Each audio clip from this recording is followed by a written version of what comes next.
हाँ, गेहूं के बाल तो बहुत निमन लागल बा। लागत है बारी ना बढ़िया कमाई होई।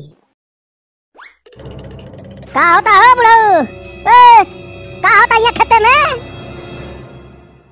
का भइल हो? का हो गइल? पूछत हो का भइल?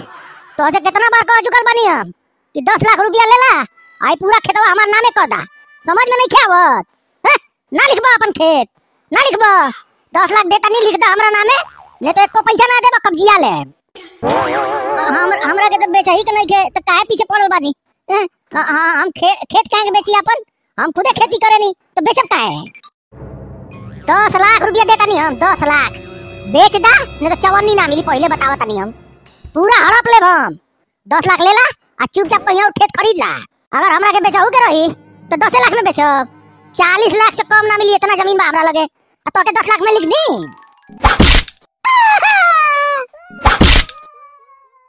मान जा हमार बात, नहीं तो 54 ना पैबा खेते के। हम अपन नाम करा ले कैसौ न कैसौ। राती के सुते के टाइम ना बढ़िया से सोच विचार कर लिया, नहीं तो फूटल कौड़ी ना मिली। पहले बता देता नहीं हम। एकर दबंगई तो दिन ब दिन बढ़ते जाता। लागा तो पुलिस पे शिकायत करे पड़ी, नहीं तो एकर कोनो भरोसा नहीं के। इधर हमरा के मरवा हरवा दी आ खेते पे कब्जा कर ली। जाता नहीं पुलिस में कंप्लेन करे। ना ना हमरा के जाए दी, हमरा के साहब से मिले के बा। जाए दी हमरा के। का भइल हो? आवे दा बुढ़ऊ के, आवे दा। का समस्या बा? साहब जी चली हमरा साथे। बड़ा जुलुम करता हमरा ऊपर। का बात बा? पहले पूरा बात बतावा। आ कवर बा जौन तोरा ऊपर जुलुम करता? साहब जी गांव के दबंग आदमी बा। हम बानी कमजोर। हमरा के बड़ा मार मरलस और हमार खेते में कब्जा करे चाहता। कवन दबंग आदमी बा? रुका अबे हम ओकर दबंगई खत्म करावता नी। साहब जी बड़ा दबंग आदमी बा, एकदम गुंडा। गांव में सबके परेशान करके रखेला। आ ज्यादातर हमरा के हमार जमीन कब्जियावे के चक्कर में पड़ल बा। साहब जी बचानी हमरा के, बचानी। मारे पीटे के धमकी देला, अब मरबो करेला कबो। है नहीं बतानी? है नहीं आवता? जय हिंद सर, जय हिंद। है नहीं आवा? जी सर। एक काम करा, आई बुढ़ाऊ क्यों परेशान करता? जा देखा का मैटर बा। और सरवा के पकड़ के ले आवता है ना। देखी हम कहां के दबंग बा। चलिए चाचा जी। आई साहब आई, साथे तू चल जा पकड़ के ले आवा ओकरा के। जी सर। हमारा रहते हमार थाना क्षेत्र में तो बन गई, ना चले देब हम। कौनो कीमत पर ना चले देब। बाबू सुने में आइला हो बुढ़वा के फिर पीट देला तू। काहे ऐसन करत हव तू? बाबूजी हम ओकर जमीन के 10 लाख रुपया देवे तैयार बनी, और हमार बात सुनते नहीं थे। और जमीन हमरा के चाहे कौनो कीमत पर, चाहे कब्जियावे के पड़े चाहे खरीदे के पड़े, बेचला खातिर तैयार नहीं थे। आ हम छोड़ला खातिर तैयार नहीं थी। वो जमीन तो हम लेके रहब। तो ए बाबू तो ठीक बा, अगर बेचे के तैयार हो जात बा बुढ़वा तो खरीद ला। पैसा नहीं थे तो हमरा से ले ला। लेकिन मार पीट को के जबरदस्ती कब्जा करे की कोशिश करबा तो कहीं पुलिस कंप्लेन हो जाई तब का होई? पुलिस कंप्लेन हमरा खिलाफ? का बाबूजी का बात कर देनी है? हमार चलेला पुलिस कंप्लेन करी हमरा खिलाफ? और अगर करू दी तो का उखाड़ लिया सब पुलिस वाला हमार? का उखाड़ लिया सर? देखा बेटा, अगर राजी खुशी देवे के तैयार होता तो ले ला, नहीं तो आई कब्जा करे चक्कर में मत पड़ा। नहीं तो अगर पुलिस कंप्लेन हो जाई नो, अब पुलिस दौड़े लगी तो गाँव में बदनामी हो जाई। हक ना गलत कहीं तो कहिया। कुछ ना होई बाबूजी, आप टेंशन ना ली। दबंग आदमी के बदनामी ना होला। दबंग आदमी घरे पुलिस आवेला ना तो ओकर नाम और ऊंचा होला।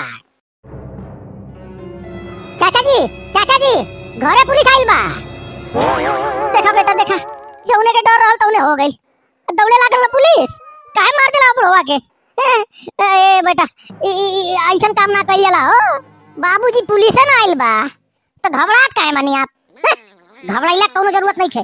हम बानी नु, हम निबट ले पुलिस से। और आउआ के टेंशन लेवे कोनो जरूरत नहीं है। चाचा जी चली बुलाइए हम सर। बाबू जा बता दिया ना कि चाचा फलाना जगह बैठल बा ना, जाके मिल लोगन। चाचा ना आई हमार, तू ही लोग जाके मिला। ठीक बा चाचा जी। बेटा तू भाग जा के रहो, भाग जा। पुलिस आइल बा, पकड़ ले जइया सा। तू भाग जा, हम मामला के निपटावे कोशिश करतानी। बाबूजी कुछ हो ना होखी, काहे टेंशन याद बानी आप? हम बानी नु, आवे ना देख ले कौन पुलिस वाला बा, हमरा पे हाथ डलिया छ। हमरा के लिए था ना, कौनो सवाल नहीं थे। तोहार बेटा के दबंगई चलेला, दबंगई। थाना में जौन कोतवाल बानू, वो हमरा के सलाम ठोकेला। ए बाबू तोहार इतना दबंगई चलता तो फिर पुलिस कैसे घरे पहुंच गई? हो गई होई कोनो मिस्टेक, मालूम ना रहल होई कि केकर मैटर बा, यही से आ गई होई सर। रहुआ घबराई ना, हम सब झेल ले। आई चाचा आई, हेरे आई। के बा हो? दुकालू के बा में से? हम बानी दुकालू। कौन दिक्कत बा? उहे बानो साहब, उहे बानो।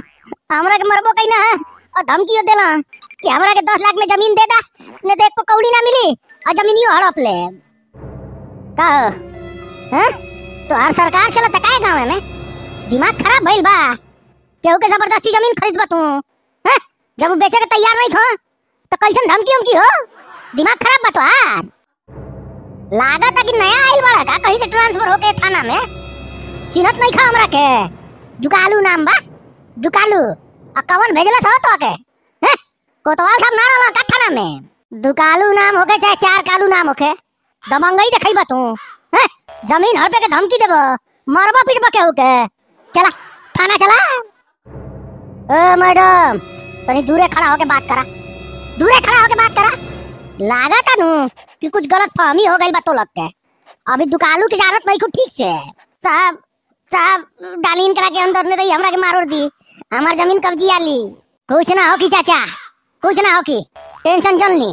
चला हो दुकालू, थाना चला। वहां देखइयो दबंगई, थाना ले जीवा हमरा के। ए भाई नौकरिया चलावे से हाथ हुआ कि ना? नौकरिया हमरा के करे के बा तो ओकर चिंता हमरे पे छोड़ दी। हमरा साथे थाना चली न तो घसीटत लेके जाए।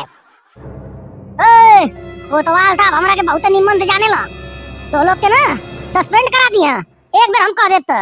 कौन कोतवाल साहब हो? एक मिनट मैडम, एक मिनट। ये दुकालू भैया जो हवा ना, बड़ा दबंग आदमी हवा, हमनी के सस्पेंड करा दिए दरोगा जी से कह के। रुका हम कह देता नहीं दरोगा जी से कि दुकालू भैया आवे के तैयार नहीं खा।